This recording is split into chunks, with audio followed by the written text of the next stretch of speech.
Muy buenas tardes, estimados alumnos. Doctor Delgado, por favor, me confirma que me escucha y se ve la pantalla, la clase de osteomielitis.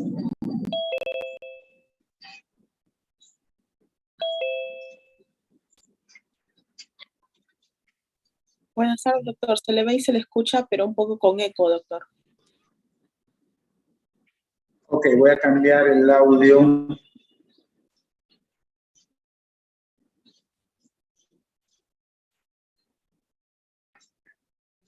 Cambié el audio. ¿Se escucha mejor? Mucho mejor, doctor. Gracias. Bien. Vamos a revisar hoy día las infecciones osteoarticulares. Y vamos a empezar por las osteomielitis. Ustedes ya han visto las osteomielitis exógenas, ¿no? Aquella en que el germen llega al hueso atravesando la piel, ya sea pues en una fractura expuesta o en una fractura cerrada que la aperturamos en quirófano y se nos infecta. Es exógena. Ahora vamos a referirnos a la osteomielitis hematógena, es decir, aquellas que van el germen desde algún punto infeccioso, una otitis, un forúnculo de algún lugar del organismo, por la sangre hacia el hueso. Es osteomielitis hematógena. Bien.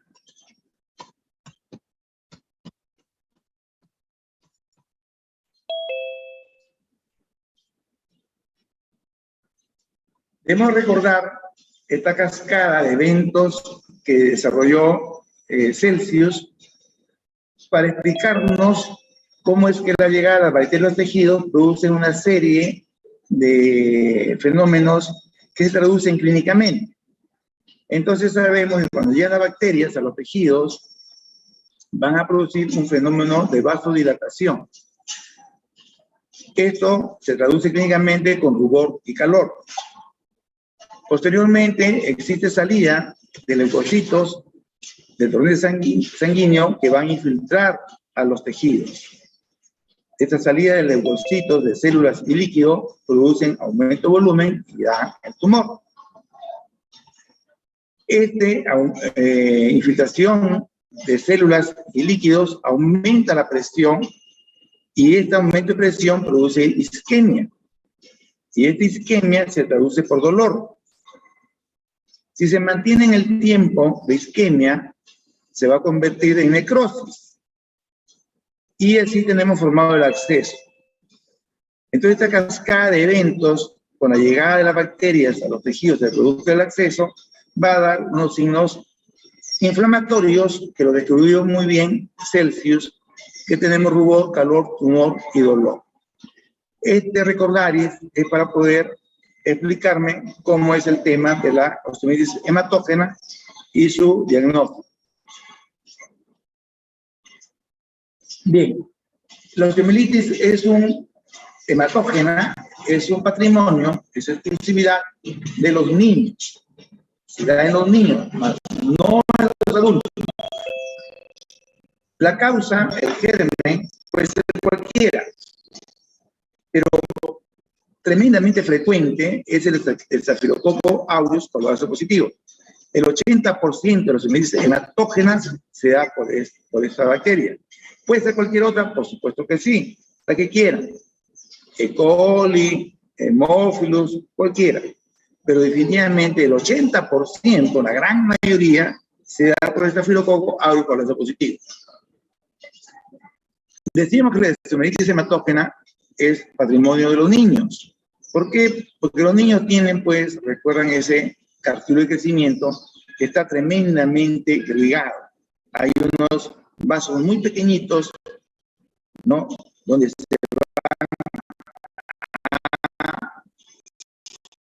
tiene cartílago de crecimiento, como esta red microvascular, no tiene el adulto. Por esa razón, el adulto no desarrolla esta osteomielitis hematógena. Además, el niño tiene una característica que el superior es grueso, se separa fácilmente de la cortical y es resistente a la infección. No va a ser colonizado por las bacterias. Entonces tenemos nuevamente el esquema. de un hueso largo, una articulación, en que tenemos la diáfisis, la epífisis, y entre ambas la metáfisis, donde está el cartílago de crecimiento. Allí tenemos una red microvascular, de tal forma que las bacterias que están en una amigdalitis, en una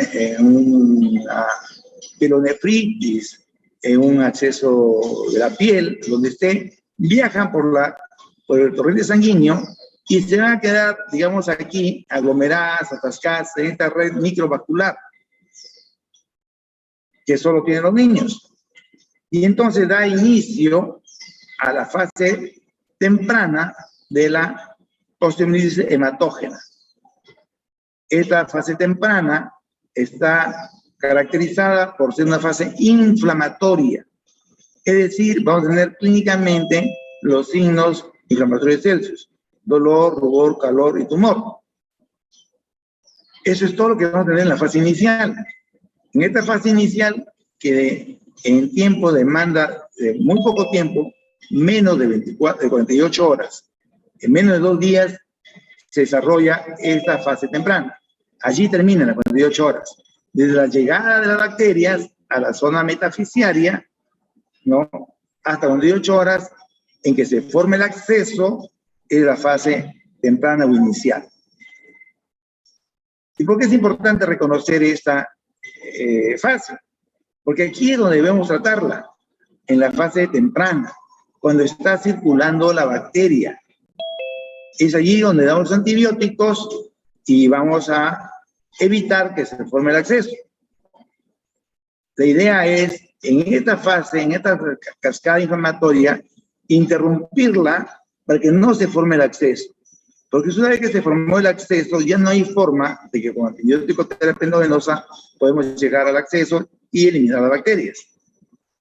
Entonces, debemos reconocer la fase temprana, la fase inicial de la osteomielitis hematógena, en que tenemos solamente un proceso inflamatorio, donde es la metáfisis de un hueso largo, y que demanda tan solo máximo 48 horas. ¿Correcto? Luego viene la fase intermedia. La fase intermedia está caracterizada porque se forma el acceso óseo. Cuando ya se forma el acceso óseo, inicia la fase intermedia. Aquí ya no puedo combatir esta infección solo con antibióticos endovenosos, porque no va a llegar al acceso. La pus, que está aquí en ese acceso óseo, va a atravesar el hueso, va a atravesar la cortical, siguiendo los canales de Havers,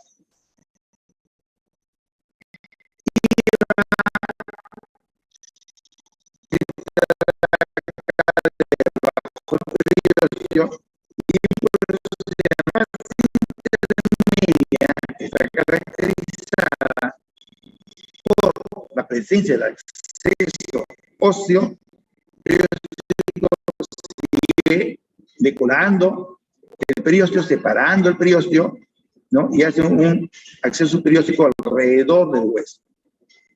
Fase intermedia, formación de acceso óseo y acceso perióstico.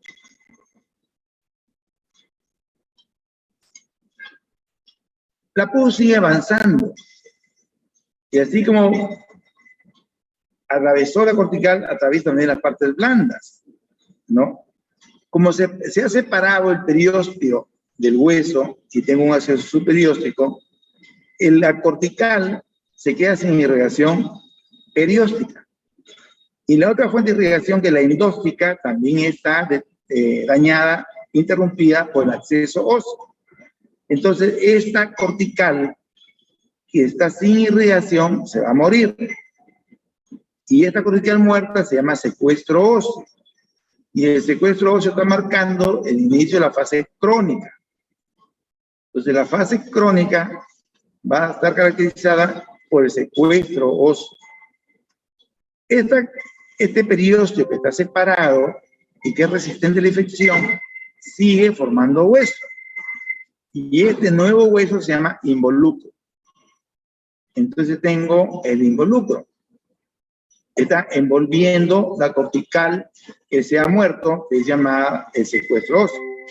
De fase crónica tengo secuestro óseo, involucro, y además hemos dicho que la pus sigue atravesando las partes blandas hasta el exterior, hasta la piel. Entonces tenemos fístulas, una fístula osteocutánea. De fase crónica está caracterizada de la fascitis hematógena por la presencia de secuestro óseo, involucro y las fístulas osteocutáneas. El cartílago, el crecimiento que es vascular, impide el progreso de la infección hacia las epífisis, pero sí se va a progresar hacia la diástasis. Entendida la fisiopatología de esta enfermedad, vamos a desarrollar la parte clínica. Les hemos dicho que la fascitis hematógena, patrimonio de los niños, ¿no?, tiene una fase inicial. Está caracterizada por sepsis. Es un proceso infeccioso que está llevando las bacterias por torrente sanguíneo hacia el hueso. Entonces vamos a tener un paciente niño, febril, escalofríos, malestar general, pálido, náuseas, vómitos, todos los criterios de sepsis. Y que además de tener estos signos sépticos, el niño tiene signos locales inflamatorios: dolor, tumor, rubor, calor. ¿Dónde? En la metáfisis de los huesos largos. Entonces, el diagnóstico de la fascitis hematógena en su fase inicial es eminentemente clínico. La fase inicial dura menos de 48 horas y es la única fase donde podemos interrumpir, tenemos que abortar esta cascada de eventos antes que se forme el secuestro. Con antibiótico terapia lo puedo controlar, desaparecer aquí en esta fase inicial. En la fase inicial, desgraciadamente, no tenemos elementos de certeza. Por ejemplo, yo puedo decir, tengo un paciente séptico, voy a cultivar la sangre. Puedo hacer un hemocultivo. Pero el hemocultivo me va a demorar 3, 4, 5 días. Y esta fase dura tan solo 48 horas. No puedo esperar el resultado del hemocultivo para iniciar el tratamiento, para hacer el diagnóstico. Entonces, si le hago un hemograma, me va a salir, obviamente, leucocitosis con desviación izquierda, que me está diciendo, pues, que es un proceso infeccioso. No me está ayudando más a la clínica. Igual la velocidad de sedimentación va a estar acelerada, ¿no? Entonces, no tengo elemento de certeza, tengo elemento de presunción clínica. La radiografía tampoco nos ayuda mucho. En los primeros días tan solo vamos a ver el aumento de volumen, el edema, el aumento de las partes blandas, que lo vemos clínicamente con la tumefacción. Si en la radiografía veo rarefacción ósea, quiere decir que ya tengo formado el acceso óseo. Quiere decir que ya no estoy en la fase inicial, estoy en la fase intermedia. Si veo el periósteo que está separado, fase intermedia. El periósteo no se ve, es parte blanda. Pero si lo veo, quiere decir que está calcificándose. Ya está en una fase mucho más avanzada. Si vemos secuestro óseo, involucro, estamos en la fase crónica. Entonces, la fase inicial que me interesa que ustedes recuerden, que reconozcan, no nos va a ayudar la radiografía. Los centros auxiliares van a demorar, el objetivo va a demorar en darme el diagnóstico. El diagnóstico es única, exclusivamente clínico. Presunción diagnóstica. ¿En base a qué? A dos hechos muy claros. Un niño que está séptico y que además tiene proceso inflamatorio en una metáfora. A estos niños hay que descubrirlos todos, pero los niños pues todos ya con fiebre, llorando, no nos dicen dónde está la lesión, ¿no? Hay que descubrirlo todo buscando, hay que ir a buscar la fascitis hematógena, hay que ir a buscar si tiene la metáfisis del brazo, ¿no? Cerca al codo, o cerca al hombro, o en el muslo, o en la tibia. Los más frecuentes son alrededor de la rodilla, es decir, fémur distal y tibia proximal. Pero puede estar en cualquier hueso largo, en cualquier metáfisis. Yo tengo que examinarlo, el diagnóstico es clínico. Tengo que pensar que esta posibilidad puede estar presente en este niño que está febril.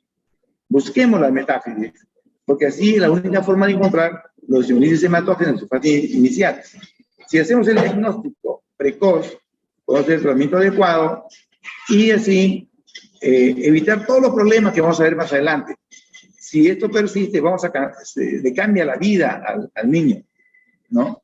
Va a ponerle todo cuesta arriba a este niño, toda su vida. Vamos a verlo más adelante. Entonces, teniendo yo mi diagnóstico presuntivo, tengo que hacer, en la fase temprana, tengo que hacer el tratamiento de prueba, la antibiótico terapia endovenosa. La droga de elección es la cloxacilina. ¿Por qué? Porque el germen más frecuente, le hemos dicho, el Streptococcus aureus por caso positivo. Entonces, la droga de elección es la cloxacilina. Y hacemos el tratamiento de prueba. Si mejora, con antibiótico terapia endovenosa, como hemos establecido, ¿no? 20 miligramos por kilo de peso, entonces continuamos mínimo 3 semanas endovenoso. A las 3 semanas, cuando ya caen los valores de hemograma, ya no tengo leucocitosis, no tengo fiebre, recién pasamos a vía oral 3 semanas más. Sí mejora. Y aquí ya no mejora, porque la leucocitosis va a caer después, la fiebre va a caer después. Se llama que mejoran cuando se forma el signo de la piel del anciano. ¿Qué es esto? Hemos dicho que en la fase inicial existe tumefacción. Se distiende la piel muy rápidamente. Y al darle el antibiótico terapia endovenosa y estar en la patología que estamos pensando, la osteomielitis en su fase temprana, se funde el edema. Entonces la piel queda sobrando, queda arrugada. Por eso se llama el síndrome de la piel del anciano. En la metáfisis, que está conociendo flebosis, dolorosa, roja, caliente y tumefacta, esa metáfisis se funde el edema rápidamente y la piel queda arrugada, sobrando, ¿no? Porque fue distendida bruscamente. Entonces, a este signo que se llama el síndrome de la piel del anciano, me confirma que estamos en lo correcto y debemos continuar la antibiótico terapia endovenosa por lo menos 3 semanas hasta que clínicamente esté mejor, ya no tenga fiebre, ya no tenga leucocitosis, y entonces pasamos a vía oral. Si no mejora en el tratamiento endovenoso, 36 horas con tratamiento endovenoso, entonces no estamos en la fase temprana, ya estamos tarde, estamos a la fase intermedia, en que ya se formó el acceso y por muchos antibióticos que le coloquemos, no va a llegar y no va a mejorar. Entonces, estaríamos en la fase intermedia. O estamos frente a otra patología. De repente, un niño con aumento de volumen, cerca de la fibulación, febril, estamos viendo una R juvenil, ¿no? Y entonces, si no estamos frente a un proceso infeccioso, y nos hemos podido tardar 2 días en tratar esta R juvenil pensando que es una osteomielitis en su fase temprana, y 2 días de pérdida en el tratamiento de la R juvenil no es absolutamente nada. No va a cambiar en nada la vida de este paciente. Pero si lo equivocamos al revés, que pensamos que es una AR juvenil y no le damos el antibiótico de terapia, estos 2 días que se perdieron sí son fatales, porque vamos a estar en la fase ya intermedia, ¿no? En la fase en que se formó el acceso. Entonces, si estamos en la fase intermedia, ¿quiénes son? Aquellos que no mejoraron después de darle 36 horas de antibiótico endovenoso, estando en la fase temprana, o aquellos que llegan tarde, que llegan a atenderse por primera vez con más de 48 horas de evolución. Y algunos de ellos incluso llegan enmascarados porque tomaron antibióticos vía oral, ¿no? Entonces, los pacientes de la fase intermedia, los que tienen más de 48 horas de enfermedad, el tratamiento, además del antibiótico terapia endovenosa, tiene que ser el drenaje quirúrgico. Tenemos que aperturar el foco, la metáfisis, aperturamos el periósteo, lavamos ese acceso subperióstico, retiramos ese acceso subperióstico. Y si no hay acceso, porque todavía no lo ha atravesado a la cortical y no ha levantado el periósteo, tenemos que perforar el hueso en busca del acceso óseo. Hacemos una ventana, hacemos un hueco al hueso, una ventana ósea, y por allí vamos a lavar este exceso, retirar la pus y dejarlo con una irrigación continua. ¿Qué es la irrigación continua? Tenemos un frasco de sodio, su equipo de Nopisis, que va a estar, lo introducimos dentro de las partes blandas, ¿no? O sea, basta estar dentro de las partes blandas. Algunos prefieren también introducirlo dentro del hueso para gotearlo durante todo el día, lavarlo durante todo el día, ¿no? A 40 gotas, todo el día se está lavando, y un catéter más grueso de salida. Entonces, tenemos que lavar esta zona y dejar este sistema de irrigación continua hasta que el líquido de salida sea claro. 2, 3, 4, 5 días, que los que sean necesarios, para que lavar la zona y el líquido de salida sea claro. Cuando el líquido de salida es claro, lo retiramos, el catéter de entrada, lo retiramos y dejamos solo el de salida para que termine de escurrir, digamos, todo.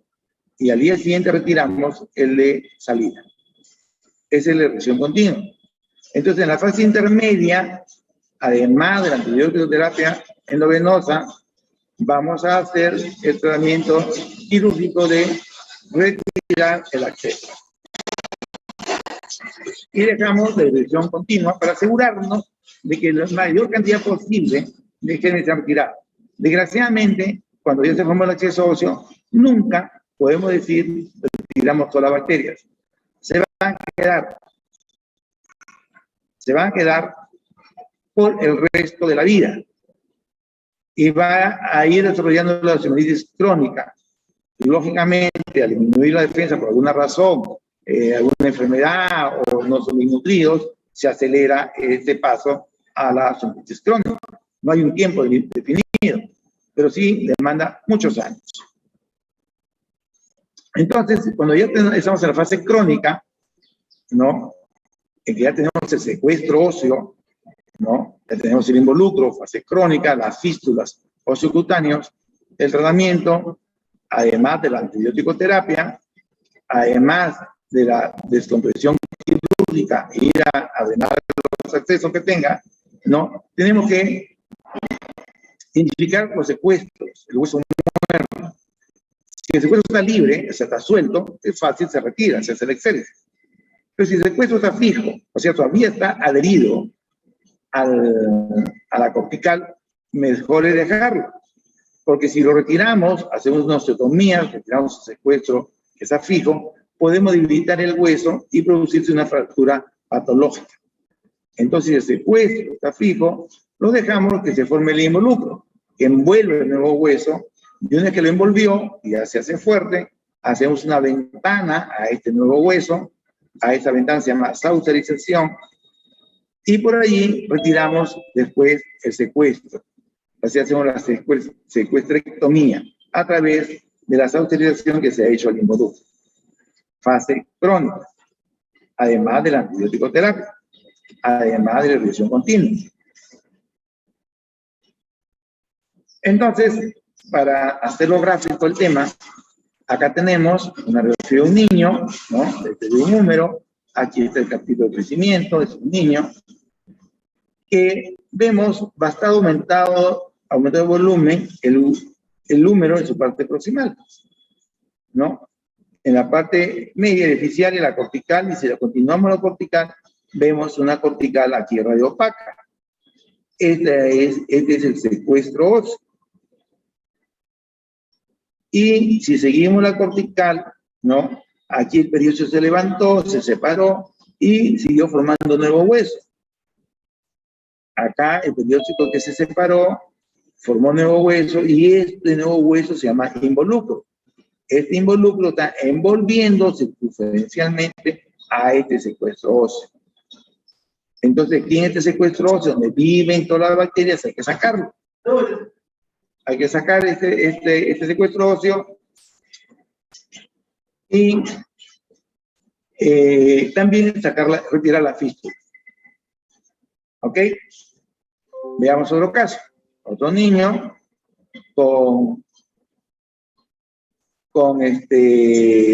vemos el cartílago de crecimiento, ¿no? En la metáfisis, la parte aumento de volumen, lisis, destrucción de la diáfisis, y vemos cómo progresa hacia la diáfisis, no hacia la epífisis. Este cartílago le sirve de barrera, digamos, mecánica, ¿no? El cartílago es avascular y progresa hacia la metáfisis. Se inyecta sustancia de contraste para ver hasta dónde llega ese defecto, para poder quirúrgicamente curetear, limpiar, retirar todos los tejidos que están en necrobiosis y hacer entonces las ceprectomías. Y finalmente, tiempo después, un par de años después, vemos cómo ya no tenemos la lisis, la destrucción, se ha neoformado del hueso, un poco aumentado de volumen. Este es el hueso enfermo, ¿no? El hueso enfermo lo veo más largo que el sano, el izquierdo es más grande, más largo que el derecho, que está sano, porque hemos dicho, cuando hay más circulación, crecen más los huesos, ¿no? Entonces no solamente va a afectar el grosor, sino también la longitud, va a crear una dismetría, de extremidad más larga que la otra. Esto va a alterar la posición de la columna vertebral. Y hemos hablado de las escoliosis compensadoras. Entonces, este paciente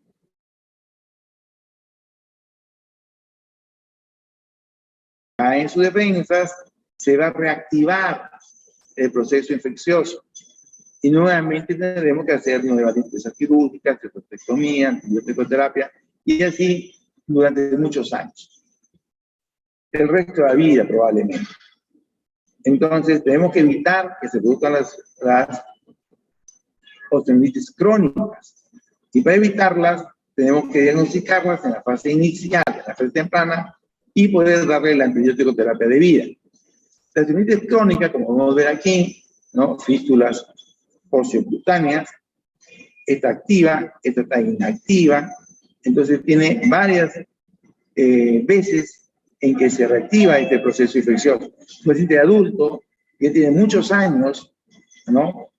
Recordemos que la osteomielitis metógena es de niños. Entonces, si esta persona tiene 50 años, ya tiene por lo menos 40 años de enfermedad. ¿Y qué pasa cuando yo tengo un proceso infeccioso de tanta evolución? Se produce la amiloidosis y el órgano blanco es el riñón. Entonces, esos pacientes que viven muchos años con la infección van a terminar con amiloidosis renal, con insuficiencia renal, y se pueden morir con insuficiencia renal si no lo trasplantan. A menos que le realicemos, pues, la amputación de la extremidad. Aquí vemos varios procesos de osteomielitis crónicas de esta paciente que nos obligan a amputarle la extremidad, porque si no, la insuficiencia renal va a terminar con su vida. Entonces, es sumamente grave la osteomielitis hematógena y que tenemos la obligación de encontrarla en esas primeras 48 horas. Y lo que la van a encontrar son ustedes, los médicos generales. Pero si no la conocen, nunca la van a encontrar. ¿Y cómo lo voy a reconocer? Aquel niño febril, ¿no? Séptico, que puede tener un montón de posibilidades de patologías. Puede tener una amigdalitis, una pielonefritis. Entre esas cosas, piense que puede ser también una osteomielitis hematógena. Descubran todas las metáfisis. Y si hay signos flogóticos en una metáfisis de un niño séptico, eso es osteomielitis, mientras no se demuestra lo contrario. Hay que darle antibiótico terapia. Sí o sí. 48 horas. Y podemos cambiar el rumbo de la vida de esa persona. Las infecciones exógenas que ustedes han visto en el desarrollo del curso no tienen nada que ver con lo que hemos hablado. Nosotros hemos hablado de la hematógena. Como esto es una patología que me interesa mucho que me haya podido explicar. Aquí quiero guardar un ratito para absorber preguntas. Porque quiero estar seguro que sí me expliqué.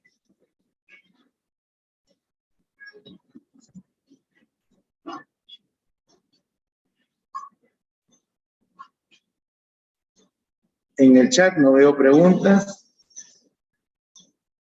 ¿Alguien que desee preguntar, por favor?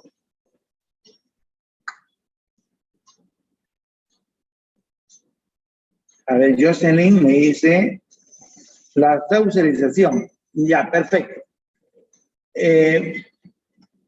La sauce viene de la palabra de sauce. No sé si usted conoce el árbol del sauce.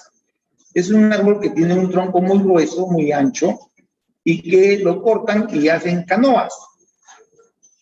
Canoa sí la conoces, ¿no? Una canoa, un kayak, ¿no? Que va, que es el árbol que lo han cortado, más o menos un 30% de su superficie circular.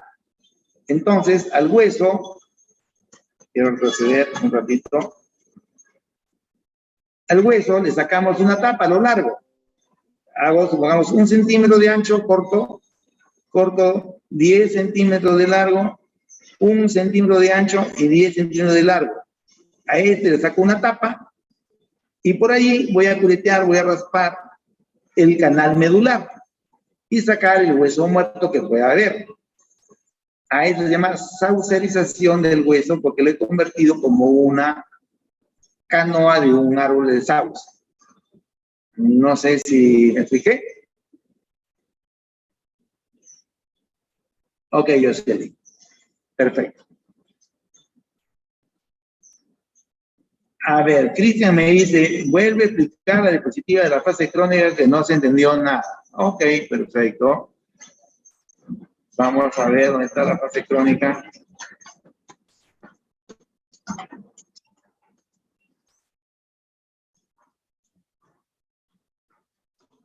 Cristian, la crónica inicia cuando se produjo el secuestro. Cuando el hueso, la cortical original esta, ¿no? Se quedó sin irrigación porque el periósteo se separó y acá había pus, y el endotrio no tenía circulación porque acá estaba el acceso inicial, el acceso primario. Entonces, esta cortical se muere. Y cuando se muere la cortical, se llama secuestro. Cuando tengo un secuestro en la radiografía, digo estoy en la fase crónica. Además, la fase crónica se ha caracterizado porque tengo el involucro. El involucro es el nuevo hueso. El periósteo que está aquí, el periósteo que está aquí se separó en la parte que se infectó y al separarse sigue formando hueso. Yo tengo un hueso bastante más ancho. Este hueso nuevo, involucro, se llama así porque envuelve al hueso original que está muerto, que es el secuestro. Entonces, los hemorroides crónicos se dan muchos años después, no se sabe cuántos, es independiente de cada quien, pero digo que tengo fase crónica cuando veo un secuestro óseo, el involucro, y también tenemos las fístulas osteocutáneas. Si veo una fístula, digo, esto es crónico, esto es muy antiguo. Al igual, cuando vea yo secuestros y el involucro. A ver. Cristian. Ok. Bien. Si no hay más preguntas, avanzamos al otro tema, que también es sumamente importante. Esto como es acá. Sumamente importante porque si no lo diagnosticamos a tiempo, como la osteomielitis, si no la tratamos a tiempo, como las osteomielitis hematógenas, vamos a condenar a un niño a una vida muy, pero muy difícil. Se lo vamos a poner todo pues arriba, ¿no? La artritis séptica, entonces vamos a revisarla. La artritis séptica también existen exógenas y hematógenas, ¿no? Vamos a referirnos a la hematógena, que será niños como en adultos. Pero en el niño, a diferencia del adulto, es una emergencia. En el adulto no. Después vamos a ver por qué. El niño es una emergencia. ¿Por qué? Porque se destruye el cartílago, si es que no lo tratamos a tiempo, y se va a perder todo el cartílago, se destruye toda la articulación y se va a anquilosar, se va a unir y se pierde la articulación. Imagínate un niño que no pueda flexionar su rodilla a los 5 años de edad, nunca más en su vida. ¿Cómo juega pelota? ¿Cómo va al colegio cuando suba al auto? No puede doblar su rodilla. ¿No? Va a claudicar, va a cojear toda su vida. ¿No? ¿Cómo va a ir al colegio? ¿Cómo va a jugar con sus compañeros? ¿No? Si es la rodilla o la cadera. Entonces, le liquidamos la articulación. Y con eso cambiamos la calidad de vida de este niño. Por eso es sumamente importante saber que esta patología existe, cómo le diagnosticamos y cuál es su tratamiento. Y como, bueno, entonces empezamos a revisar la artritis séptica hematógena en los niños, que es una emergencia, ¿no?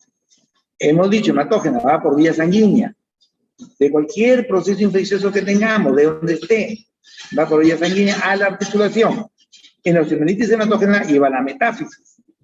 En la artritis séptica va a la articulación. Es verdad que también puede existir una artritis séptica, ¿no? Por continuidad por osteomielitis. Sobre todo en los niños muy pequeñitos, en los lactantes, los menores de 1 año. Porque existe pues metáfisis intraarticular. Recuerdan que yo dije, la osteomielitis no progresa hacia la epífisis, porque el cartílago crecimiento intermedio se lo impide. Pero hay algunas situaciones, para hacerlo más sencillo, en la cadera, en que la metáfisis, aquí está la metáfisis, el crecimiento, está dentro de la articulación. Si está en la articulación, en la cápsula, va hasta la base del cuello. Entonces, dentro de la articulación está la metáfisis. Se forma el acceso óseo en la metáfisis, no puede atravesar el cartílago del crecimiento, que es vascular, pero sí puede atravesar la cortical y la pus caer dentro de la articulación y entonces hacer una artritis séptica. Entonces sí puede haber una artritis séptica por una osteomielitis. Si bien es cierto que la artritis séptica es más frecuente vía hematógena, ¿no? Pero también puede ser por osteomielitis. Bien, ¿cómo le diagnosticamos? También es un niño, estamos hablando de los niños, un niño séptico, febril, malestar general, tóxico, escalofríos, palidez, vómitos, ¿no? Un niño séptico, que además tiene una articulación flogótica. Dolor, rubor, calor, tumor en la articulación. Como es la articulación afectada, tengo un signo que me va a distinguir, que es la limitación funcional o impotencia funcional. Tengo la diferencia con la osteomielitis hematógena. La osteomielitis hematógena, como está en la metáfisis, sí puede mover la articulación vecina. Pero si tengo la infección en la articulación de una artritis séptica, no puedo mover la articulación. Esa es la diferencia entre la osteomielitis hematógena y la artritis séptica. Entonces tengo flogosis en una articulación, en un niño con sepsis, debo pensar en la artritis séptica. Además, el niño tiene una posición antálgica, no puede mover la articulación, le duele mucho, es una posición antálgica. En la osteomielitis hematógena no, sí puede mover su articulación. En la artritis séptica tengo este signo, la limitación funcional. Cuando la articulación es superficial, es muy fácil darme cuenta. El codo está caliente, ¿no? Aumento de volumen, rojo, doloroso, lo puedo palpar fácilmente, igual la rodilla, el tobillo, la muñeca.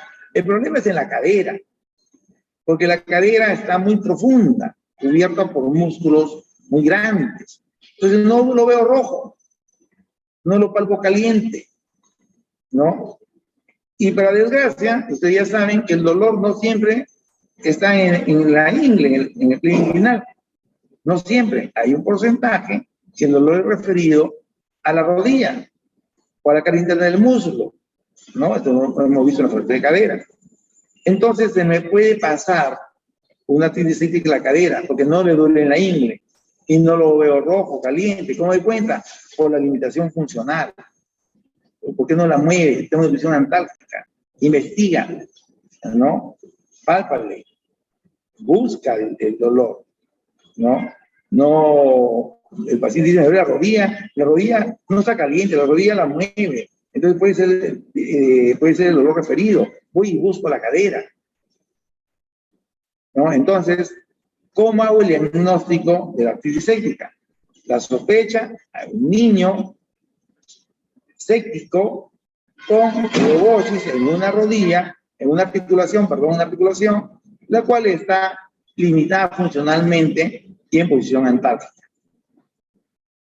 Si pido algunos exámenes auxiliares, igual van a ser inespecíficos. Hemograma, leucocitosis, presión izquierda, tensión acelerada, inespecífico como para cualquier proceso infeccioso.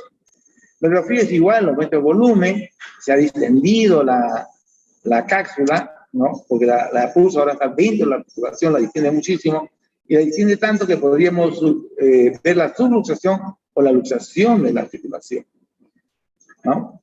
La gamografía, es verdad, nos puede dar zonas de hipercaptación, ¿no? En las articulaciones, pero no tenemos cámara gamma pues en todo sitio. Y además hay una manera muy sencilla, que en todo lugar tenemos que hacerla, que es la punción articular. El diagnóstico de certeza sí lo tengo. Porque punzo la articulación, aspiro y veo el líquido. Si el líquido está purulento, no tengo duda, pues que es una artritis séptica. Y si no está purulento y tengo la clínica, ¿no? Un niño febril, tóxico, la rodilla con témpano positivo, oleada positiva, en posición antártica, no la quiere extender. Entonces yo punzo y me sale, no turbio como este, no es purulento. Entonces, de repente está transparente y lo que tengo que hacer es el recuento leucocitario, ver cuántos leucocitos hay. Cuando lo veo purulento, quiere decir que aquí tengo más de 100.000 leucocitos por milímetro cúbico. No necesito ningún microscopio, lo estoy viendo con mis ojos. Pero ¿qué pasa si tengo 50.000 o 30.000? No lo veo, necesito microscopio, porque más de 10.000 es infeccioso. Entonces tengo que hacer el recuento leucocitario.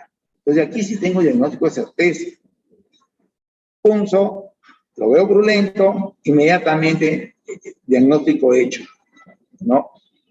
Puedo hacer un GRAM, en medida si GRAM positivo o GRAM negativo, ¿no? Y empezar mi antibiótico terapia. Decíamos de que los niños tenían una diferencia con los adultos. La artritis séptica se explica todo por las bacterias, porque van a hacer un exudado purulento, ¿no? Que van a tener unas enzimas y lisoenzimas que destruyen el cartílago.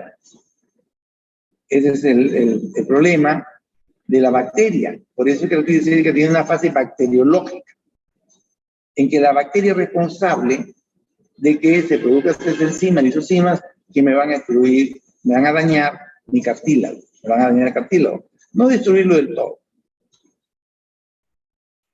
Cuando pasa la fase inmunológica, que solo tienen los niños y no los adultos, y no me pregunten por qué, porque nadie lo sabe, ¿no? Los adultos no tienen fase inmunológica, solo tienen fase bacteriológica, pero los niños sí tienen esta fase inmunológica. ¿En qué consiste?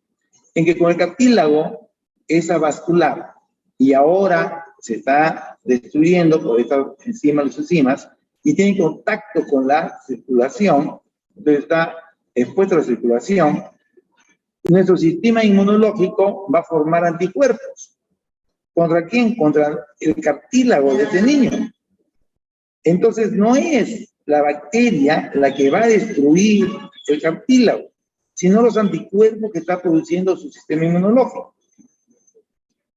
Allí la gravedad del tema, que si no lo detengo en la fase bacteriológica y pasa a la fase inmunológica, no tengo forma de detener estos anticuerpos que van a terminar de destruir la articulación y termina en una anquilosis, o sea, en la fusión de los dos huesos, y ya no tengo articulación. Entonces, en los niños que tienen artritis séptica, tienen dos fases, y tenemos que detener la fase bacteriológica. La fase inmunológica no existe nada en el mundo que la detenga, y van todos a la anquilosis. Bien, hecho el diagnóstico, vamos al tratamiento. El tratamiento va a ser antibiótico terapia, siguiendo el mismo esquema de la reacciones hematógena. Endovenosa, procesina, 20 miligramos por kilo de peso, ¿no? Igual a 3 semanas, ¿no? Pero aquí le agregamos algo.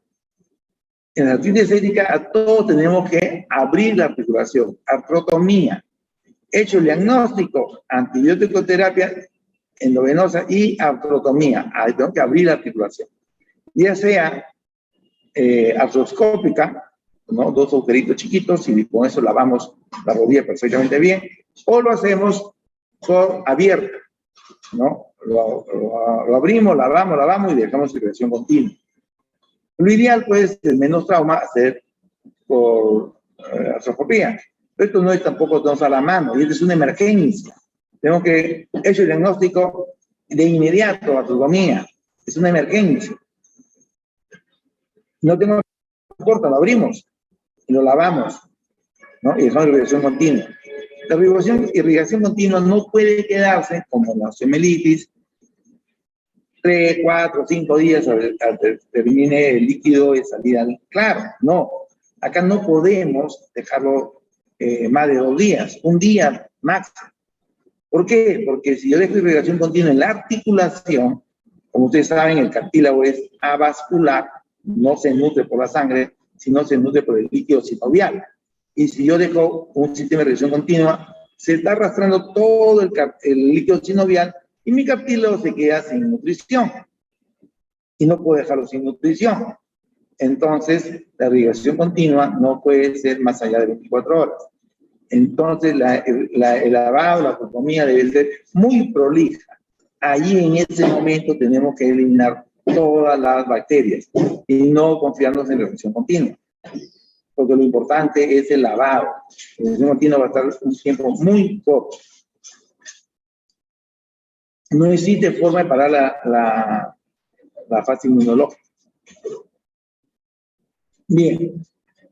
En los adultos no hay ninguna emergencia. No existe la fase inmunológica. En los adultos rara vez hacemos una artrotomía. Le damos antibiótico terapia de acuerdo a la precisión diagnóstica que tengamos. Le damos el antibiótico terapia, ¿no? Pero no abrimos la rodilla, la punzamos, le damos antibiótico terapia que nos parezca, de acuerdo al cultivo podemos girar o no el antibiótico. El tratamiento es antibiótico terapia, no es aperturar. Salvo que sea un adulto pues, que esté inmunodeprimido, ¿no? Un portador de HIV, que esté en quimioterapia, ¿no? Ahí, a esos pocos pacientes sí podremos hacer el lavado, la artrotomía. Pero normal en adulto no, es antibiótico terapia de acuerdo a los cultivos que nos va a dar la función articular.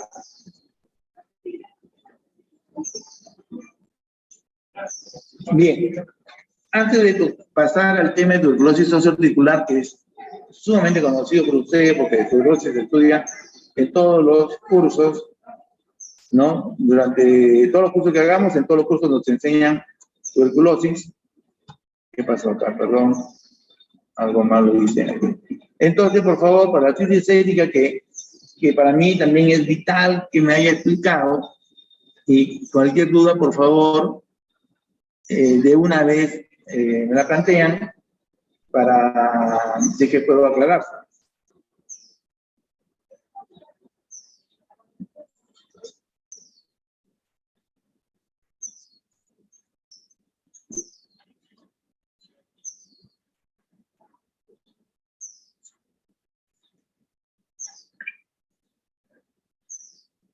Entiendo que no hay ninguna pregunta.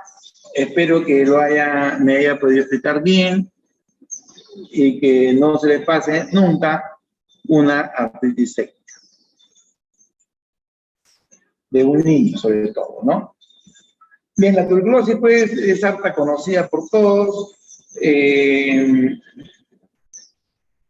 Existen factores de riesgo que realmente en el Perú no es muy tomado en cuenta, ¿no? Pacientes inmunosuprimidos, alcohólicos, adictos a drogas endovenosas.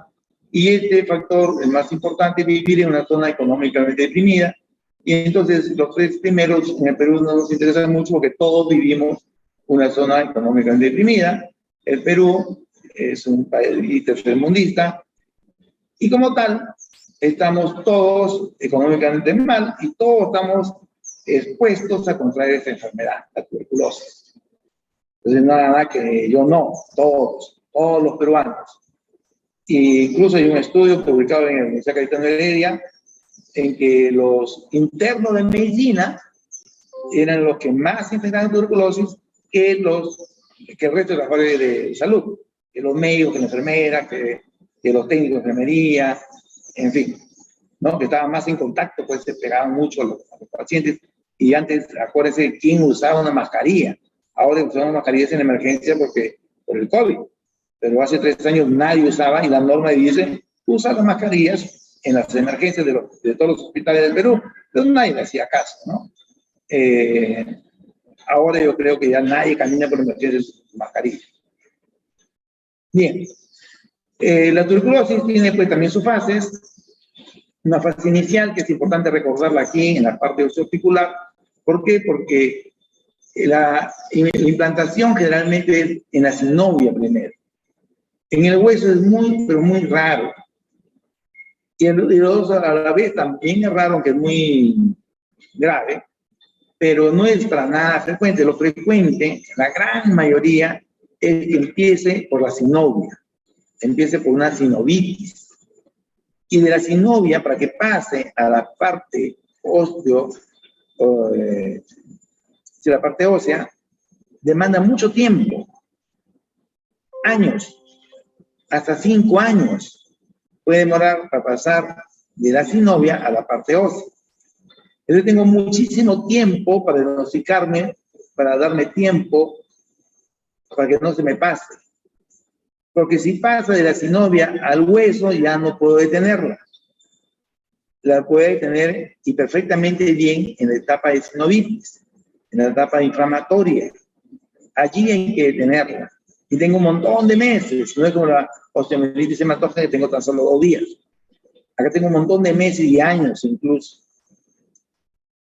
Porque si pasa de la sinovia a la parte ósea, entonces ya no hay forma de detenerla. Entonces en la fase evolutiva ya se van a afectar todas las articulaciones de la articulación. No solo el hueso, el cartílago, la cápsula, el ligamento, toda la articulación se va a ver comprometida. El hueso presenta geodas, o sea, unos defectos, unos lisis, unos huecos, ¿no? Se llaman geodas, que están llenas de pus y forman cavidades. El cartílago también es destruido totalmente, al igual que la cápsula y los ligamentos. Entonces, de la fase inicial de la sinovitis pasa a la parte evolutiva que toma cartílago, hueso, ligamento, cápsula. Y finalmente viene la fase reparativa. Pero como ustedes saben, el cartílago no regenera con cartílago, no se repara con cartílago, sino con fibrosis. Igual los ligamentos, igual la cápsula. Entonces todo se va a fibrosar. Y si se fibrosa, vamos a tener anquilosis. Entonces la fase reparativa va a resolverse el acceso, ¿no? pero se va a producir fibrosis y esto retrae, ¿no?, las partes blandas. Entonces, si yo tengo una tuberculosis en la rodilla y evoluciona hasta la fase reparativa, se va a fibrosar, se va a cortar, se va a quedar en flexión. Entonces, imagina que mi rodilla quede en flexión, no puedo caminar, no puedo extender la rodilla. Entonces, la reparación consiste en fibrosar, en anquilosar la articulación. Ya se reparó, pero tieso, no me es útil. La tuberculosis produce pues calcio, ¿no? Produce calcio. Y la clínica, el diagnóstico, empezamos siempre por la clínica, es un proceso inflamatorio de larga data, muchos meses, años, ¿no? Y sin embargo puede debutar, ¿no?, con un acceso frío, distinto a la osteomielitis, ¿no? Entonces acuérdense que eso era rojo, caliente, esto no, es al contrario, es frío, pálido, por eso le llaman también tumor blanco a la tuberculosis.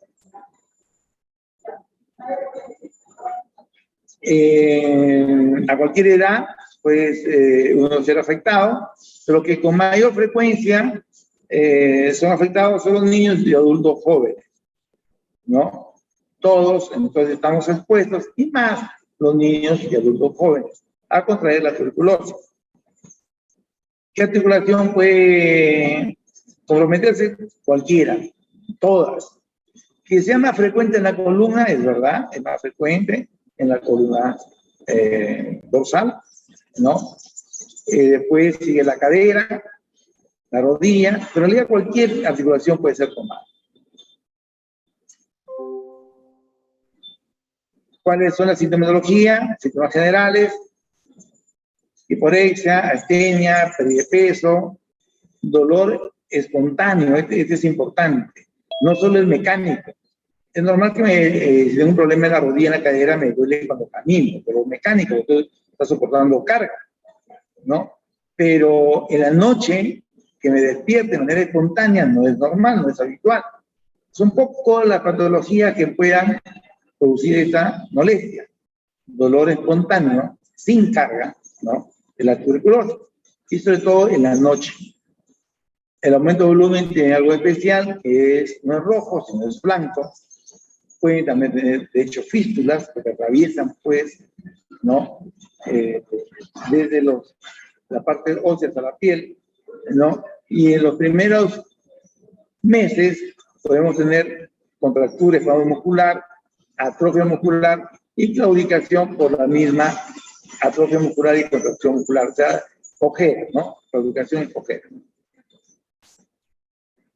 Las radiografías al inicio, como es sinovitis, son normales.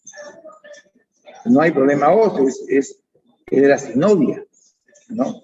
Cuando vemos disminución del espacio articular, ¿no?, y es en la última etapa de darnos cuenta, porque ahí algo malo está sucediendo, se está disminuyendo el espacio, ¿no? Tenemos osteopenia por el desuso, aumento de las partes blandas, ¿no?, la sinovia. Si hay borramiento de los bordes articulares, ya hay destrucción, ya no hay forma de pararlo.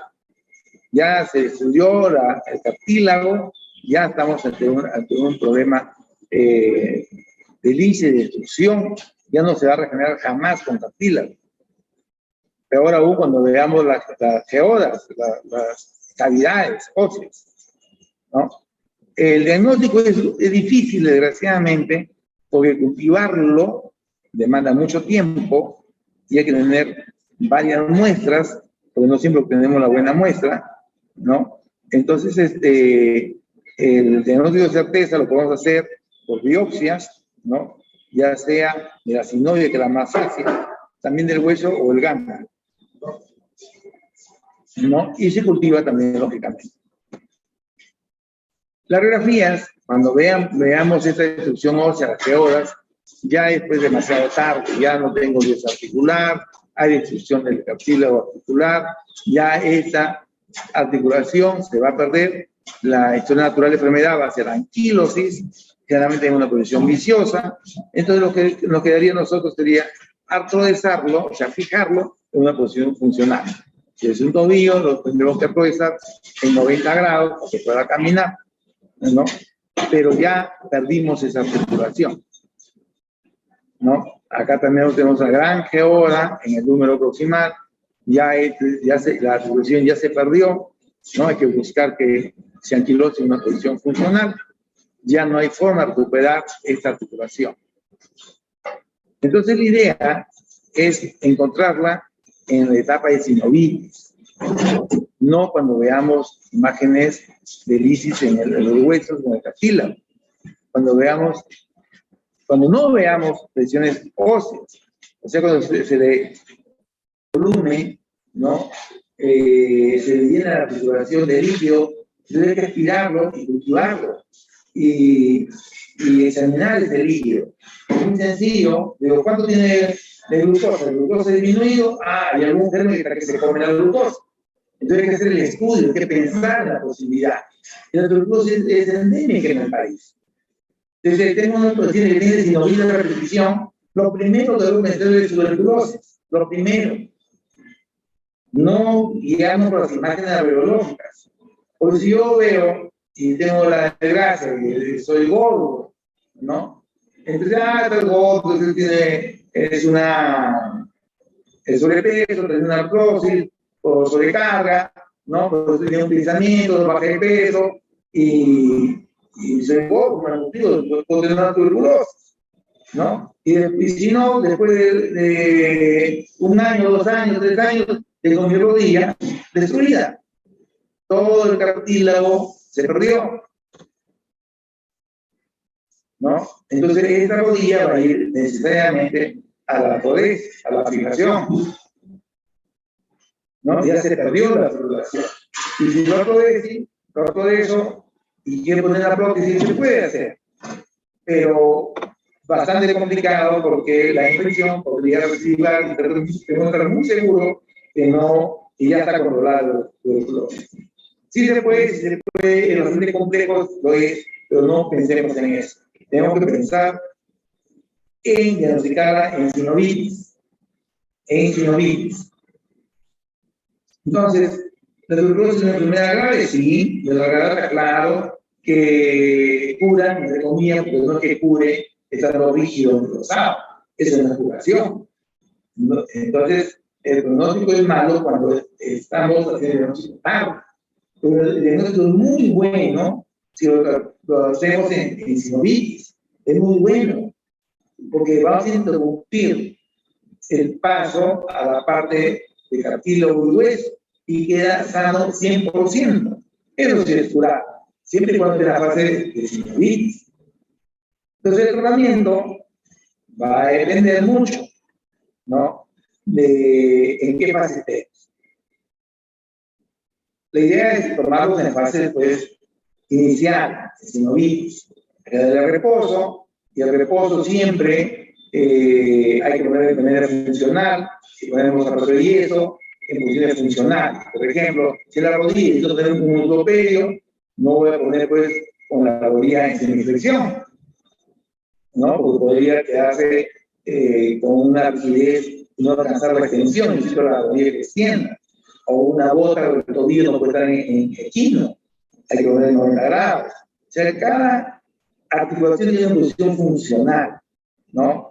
Un yeso palmar, el codo tiene una flexión de 90 grados, la muñeca con extensión, porque si yo tengo el codo en extensión, no me sirve, la mano no puedo acercar la cara, no puedo lavarme, no puedo comer, ¿no? Entonces, el codo tiene que estar en 90 grados. Siempre hay que ponerlos en posición funcional cuando pongamos una articulación en reposo.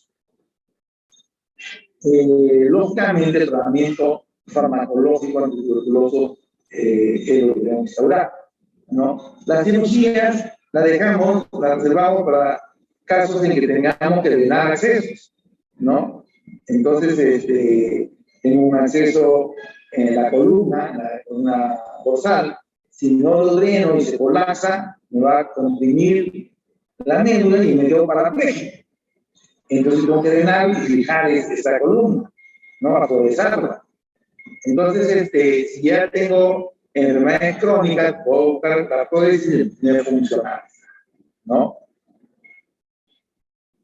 Y hemos dicho que aquí después de muchos años se puede hacer una radiografía que no es lo que, claro que se puede hacer, pero no es que a eso apunte, ¿no?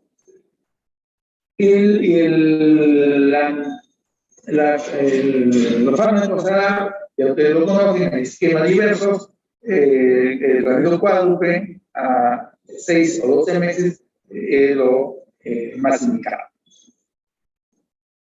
Bien, me he pasado algunos minutos y terminamos con las preguntas. Doctor, buenas tardes. Disculpe, ¿podría explicar otra vez lo que es la radiografía de artritis tuberculosa de rodilla? Porque el audio se entrecortó por ahí. Correcto. Ya, yo decía que debemos pensar en tuberculosis cuando tenemos la rodilla normal. No esperemos buscar pinzamientos articulares, buscar la geoda, que es la destrucción del hueso, como vemos aquí, en sus vacíos, ¿no? Las caries óseas o geodas, las cavidades. Esto es demasiado tarde, claro que es la tuberculosis. Pero aquí no me interesa el diagnóstico. A mí me interesa que el diagnóstico no sea radiográfico. El diagnóstico debe ser clínico, cuando tenga sinovitis. Entonces, la radiografía nos va a dar las destrucciones cartilaginosas y óseas. Y eso es demasiado tarde. Ya estamos en una fase muy avanzada que va a obligar a las artrodesis, a las funciones articulares. Entonces, las imágenes que vamos a ver, subluxaciones, destrucción de la cavidad articular, geodas o cavidades óseas, ¿no? Esas imágenes que nos van a producir la tuberculosis en su etapa basal no es la que quiero que recuerden. Quiero que recuerden que hay que pensar en tuberculosis cuando no vemos lesiones óseas. O cuando las vemos ya es tarde. Cualquiera puede ser el diagnóstico. Tenemos que diagnosticarlo en la fase inicial, porque aquí sí es reversible 100%. Aquí en la fase inicial de sinovitis, el tratamiento es efectivo 100%, el pronóstico es muy bueno. Cuando vemos destrucciones óseas o osteoarticulares, ya el pronóstico es muy malo.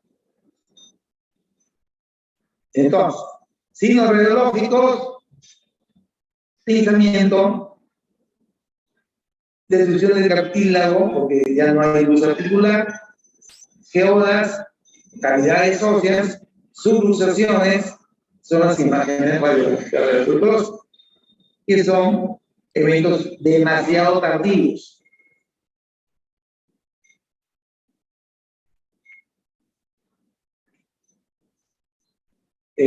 ¿Satisfecho con la respuesta? ¿Satisfecho con la respuesta? Sí, doctor, muchas gracias. Ok.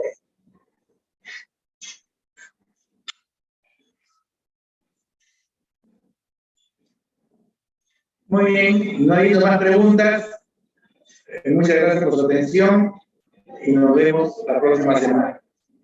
Hasta entonces.